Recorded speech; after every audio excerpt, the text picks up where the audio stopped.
And the next fight on the card that we have is a heavyweight fight between Marcin Tybura and Mick Parkin.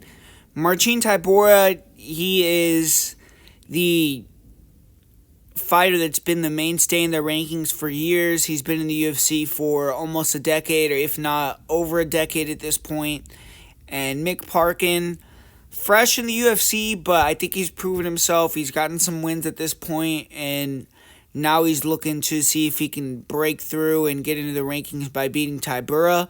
When you look at how these guys match up, I think that it's pretty obvious that Tybura is going to have to get it to the ground. On the feet, Mick Parkin might not outclass Tybura entirely. I mean, Tybura kind of is awkward because you always know he's going to be able to, or going to be trying to level change on you, and then he'll explode in with kind of punch flurries, and he will have these offbeat rhythm, and even has some head kick knockouts and some wins in that manner. But I think that Mick Parkin, sharper with the jab. I think he attacks all parts of the body well. I think the calf kicks for Parkin are going to be there, and he could eventually, maybe if he could deny the takedowns, get Tybura a little desperate by adding damage together, and then eventually land the big shot that gets Tybura out of there, or a flurry of shots.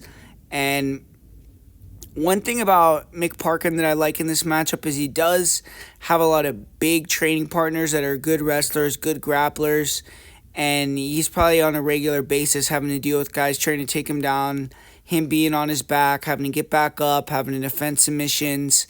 And you see glimpses of that, like there's a fight where he got his back exposed for a second and was able to dump his opponent off really quickly and showed good instincts there. And his takedown defenses looked pretty solid. And if he could defend a few takedowns early, I think he can kind of start to take over the fight, demoralize Tybura, and make Tybura force into more of a stand-up battle. And I just think that Parkin, it's more his time at this stage. I feel like he is going to be able to use his feet after chopping the leg kicks and his jab to keep the distance fairly well. And I think he's going to make Tybura have to make a mistake or two to close the distance. And I think that's where he's going to capitalize and get the finish. So I'm going to go with Mick Parkin here to win round 2, round 3 KO TKO.